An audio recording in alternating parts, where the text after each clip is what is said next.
Heart attacks are unfortunately quite common in the United States. In fact, one happens every 40 seconds here.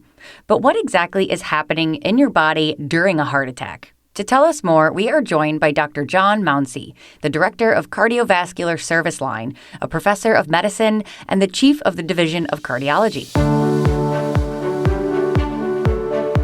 This is UAMS Health Talk, the podcast by the University of Arkansas for Medical Sciences. I'm Caitlin White. Now, doctor, let's start with that big question in our intro. What is happening in our bodies during a heart attack? Okay, so a heart attack occurs when an area of the heart is deprived of its blood supply. If you think about the heart, it's a muscular pump. Actually, it's several muscles and valves and things all loosely joined together. But it's a muscular pump, and muscles require energy. They get energy from oxygen and sugar and things in the blood. So the first thing the body does as it pumps blood out of the heart around the body is it looks after the pump. And the two first arteries that come off the aorta, that's the main artery on the top of the heart, are called the coronary arteries because they supply the heart. And the coronary arteries grasp the heart a bit like the fingers grasping a baseball. And each coronary artery looks after a different bit of heart.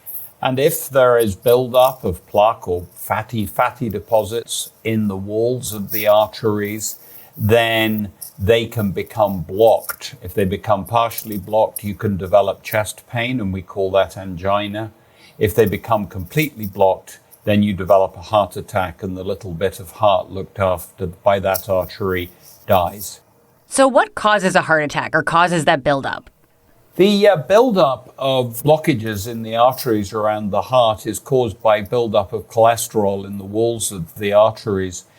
In fact, in Western populations, we've known for a long time now that the very first signs of developing cholesterol in the walls of the coronary arteries start very young in life, and they progress in people who are prone to developing blocked coronary arteries. They progress through life, and plaques, just minor roughenings in the wall of the artery, can over a period of years develop into blockages. The actual initiating event of a heart attack, though, the thing that makes a heart attack such a catastrophic and sudden event is that if you can imagine, you've got plaques which are like narrowings in the walls of the arteries, and if one of those ruptures, then you can go from a narrow artery to a completely blocked artery in a matter of a few seconds. Because if a plaque ruptures, cholesterol leaks out of the plaque, and the body will try and wall that off and form a blood clot, or what we call a thrombus, inside the coronary artery, and that causes catastrophic and complete blockage of the coronary artery. That's why a heart attack is sometimes called a coronary. You may have heard it called a coronary thrombosis. It means a blood clot in the coronary artery caused by the rupture of a plaque. And it's that catastrophic loss of blood flow to a section of the heart that leads to a heart attack. So then what are some symptoms that we can look out for that might signal a heart attack is happening or about to happen? Heart attacks can occur completely out of the blue, and heart attacks can be complicated by immediate, sudden, and unexpected death. But the majority of heart attacks are preceded by warning symptoms. So people may have a history of having exertional pain in the chest or in the left arm, or tightening in the throat, or pain going from the chest down into the tummy, occurring with walking or with exertion, worse on cold mornings, worse in very hot weather when the circulation's a bit stressed, worse after a heavy meal. And then people may have noticed that over a period of a few days, those pains get worse. And then when the heart attack actually occurs, you develop a similar but very much worse pain. It's often described as like an elephant sitting on my chest. And that pain is associated with breathlessness, often with nausea, and people will often throw up. It's associated with profuse sweating.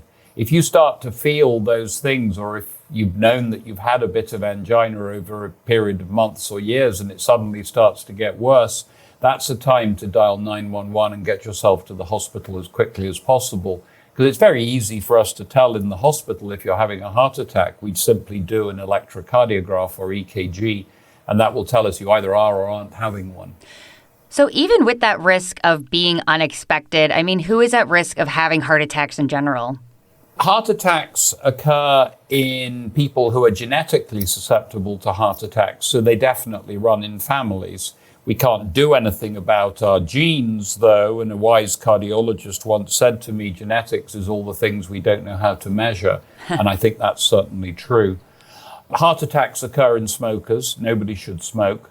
Heart attacks occur much more commonly in people with very high cholesterol in their blood, and in people with diabetes, and in people with chronic kidney disease, and people with other signs of vascular disease like blood pressure and things like that. So as we go through life, it's worthwhile going to our primary care doctors and having a regular physical so that we know what our cholesterol is. We know whether we have diabetes or not. We know if we have high blood pressure or not, because those are all called risk factors. And if we control risk factors, it dramatically reduces the chance that you're going to have a catastrophic heart attack. And all of those risk factors are controllable. We can all stop smoking. We can all modify our diet. And if necessary, we can take a medication to reduce our cholesterol. We can control our diabetes. We can control blood pressure. But another big factor, especially in the southern states, is that there is a large proportion of the population, 30 or 40%, who are grossly overweight. And there's no doubt that obesity contributes to all of these things that lead to heart attacks. So if we could give up smoking, take 10 or 20 pounds off our tummy and exercise, it would dramatically reduce the number of heart attacks that we see. And we see heart attacks very regularly here at UAMS. And by exercising, I don't mean that you've got to put on a pair of shorts and go and work out pumping iron at the gym. A lot of people don't like doing that. A lot of people don't want to do that. And I share that with them. I'm not a gym rat myself. But if you can get out and for 40 minutes, 3 or 4 times a week, get out and walk, go on the river walk in downtown Little Rock or wherever is convenient around you, and walk at a good clip for 30, 40 minutes. Apart from anything else, it's fun. It gets you outside. It gets you into the fresh air. But it does wonders for your vascular health. And the more we learn about exercise and weight loss, the more we realize how fundamental they are in preventing heart attacks. Well, doctor, some really concrete, solid takeaways from this podcast today. Wrapping up here, is there anything else you'd like people to know about heart attacks? I think the last thing I would really like people to know about heart attacks is that it's not inevitable that you die of a heart attack. I think if you're having a heart attack, you need to get yourself to the hospital quickly, because if you have a blocked coronary artery, we can unblock the coronary artery. We can pop a balloon down the artery, blow the balloon up, put a stent in the coronary artery, and we can limit the amount of damage that is done to the heart. Make no mistake, if you have especially more than one heart attack, you do stand a chance of developing weakness of the heart. And if we can prevent weakness of the heart, we can prevent heart failure, and frankly, we can make you live longer. If you can get your coronary artery opened and take the appropriate medications, you can reduce your chance of dying of a heart attack by more than 50%. So where heart attacks in our parents' generation were frequently a death sentence, they really aren't. They don't have to be anymore. Sorry, that's a somber note to finish on, but I hope a hopeful one. No, I think it's always a good reminder to know that we are still in control. Yes, and I think that's right. We have to take control of our vascular risk. But if we're unfortunate enough to develop chest pain such that we think we might be having a heart attack, we need to get ourselves to a hospital and we need to get it fixed. Well, thank you so much, Doctor, for your time and for this valuable information. And thank you for listening today. This has been UAMS Health Talk, the podcast by the University of Arkansas for Medical Sciences. I'm Caitlin White. Stay well.